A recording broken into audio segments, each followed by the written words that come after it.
Hello, my name is Liv. Welcome to my attempt to save the world. You know, I'm wearing this in the hopes that it looks like a cape. The more I look at it, I kind of look like a cross between Little Red Riding Hood and Handmaid's Tale. So, we're gonna ditch it. We don't need this. Not all heroes wear capes, okay? It's not going very well. My name is Liv, and this is my attempt to save the world. We'll see how it goes.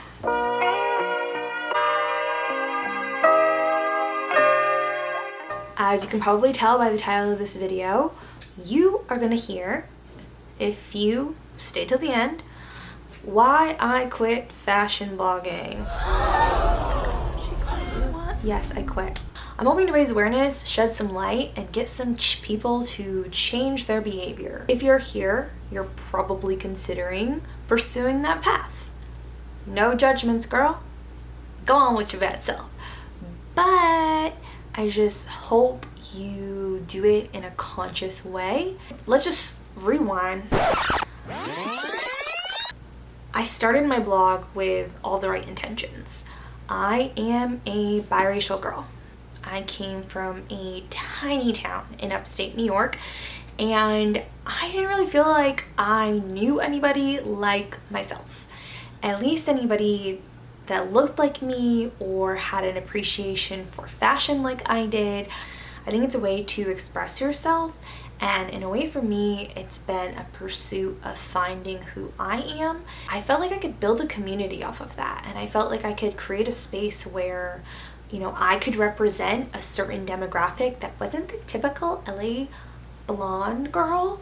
I wanted to offer something different, but, you know, along the way, I realized that there were a lot of things wrong with the practice of being an Instagram influencer, and I started and it got so overwhelming and I quit, and it just felt like I was doing more harm than good.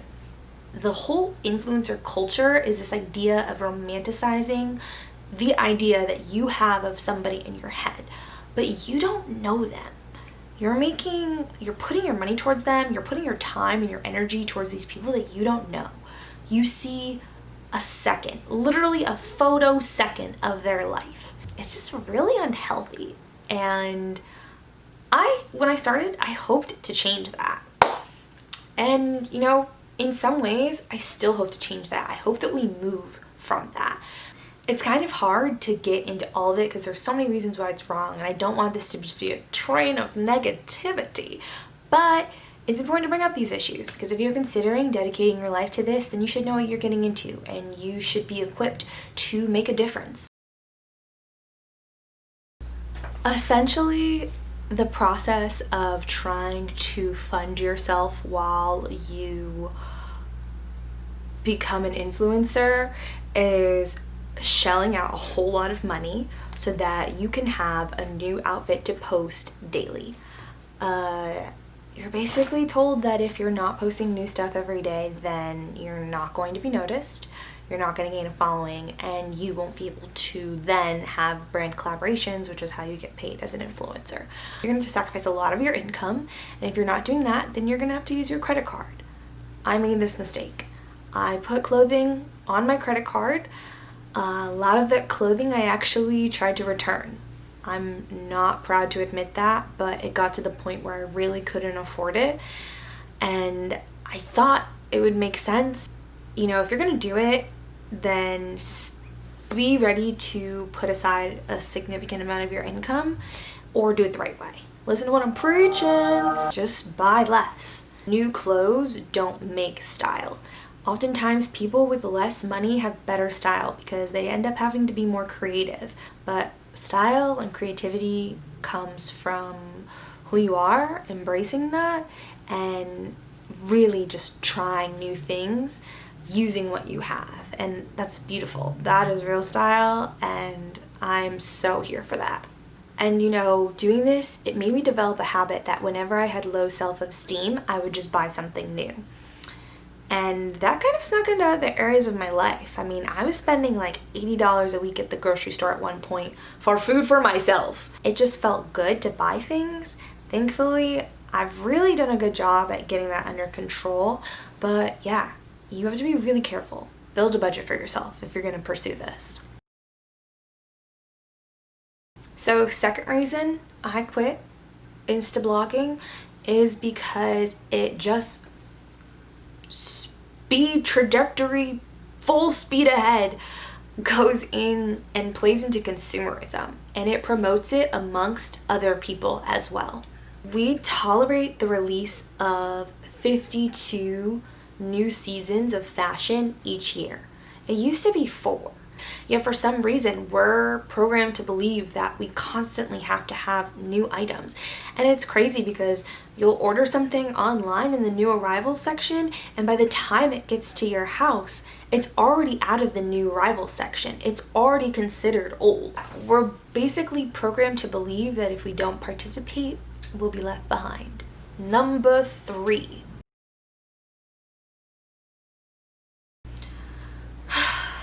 Ethics-wise, it's fudged. Just fudgety fudged. It ties into the last point I had about the 52 seasons, fashion seasons in each year. For us to keep up with that, we have to buy cheap and at a low cost. But you have to think, if you're buying a $10 t-shirt, what is being paid to who to make that happen? You're talking about getting the garments shipped, not only to have them physically shipped here, but the packaging that they're put in to ship here. You're looking at the labor, the manual, like the laborers who are there working and building, running the factories, running the machines and building the garments, their work conditions, the site that they work on. If you pay attention to all of that and encompass all of it, anything by itself is something expensive. And if you're buying a $10 t-shirt, you have to understand what's been compromised to make it that price. In the United States, we have a lot of regulations that protect us, but in other countries that is not the case. Hence the reason you see, like, over the past few decades, clothing companies used to make things in the US of good quality, and then with different regulations and standards, they've had to outsource it. And I shouldn't say have had to outsource it. They have decided to outsource it to save money for themselves. They're putting money in their own pockets instead of taking care of the people overseas who have been compared to, it's been compared to slave work. Your self-esteem issues and needing to constantly buy new things, when do you realize that that's not as important as protecting another person's life? Because at the end of the day, the clothing that you buy will not improve your self-esteem. For you to have good self-esteem and to have confidence in yourself, that starts within. You could strip me naked and I could have nothing, and I would still need to be happy with myself at the end of the day. So that is something that we need to reprogram in ourselves. If you don't know what I'm talking about, I can create another video on this to go into a little more detail, but also do your own research. Just even today, just like after this video, watch something, because I feel like once you see it, it's gonna weigh heavy on your conscience, and you're gonna realize that like your desire to constantly have new clothes, it just needs to be like turned down a Nancy bit.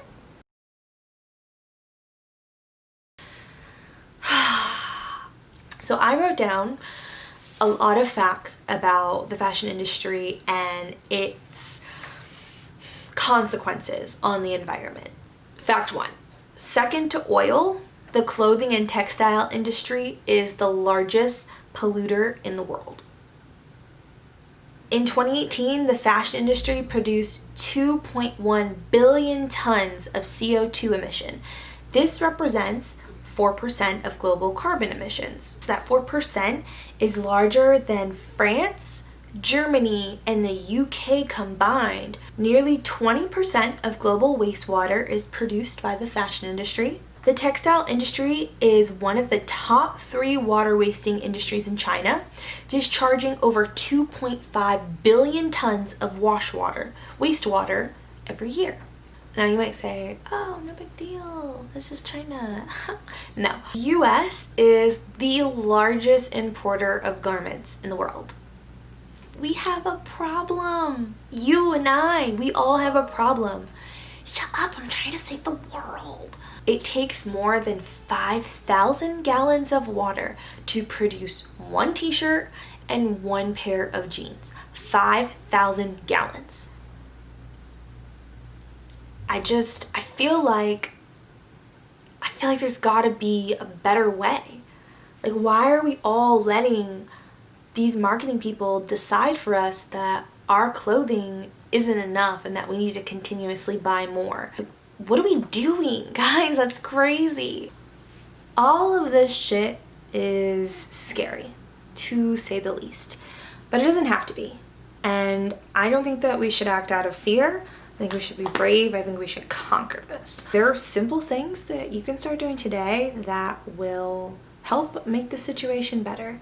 Some solutions for all of the things that I mentioned were to stop buying outside of your means. Only buy the things that you can afford.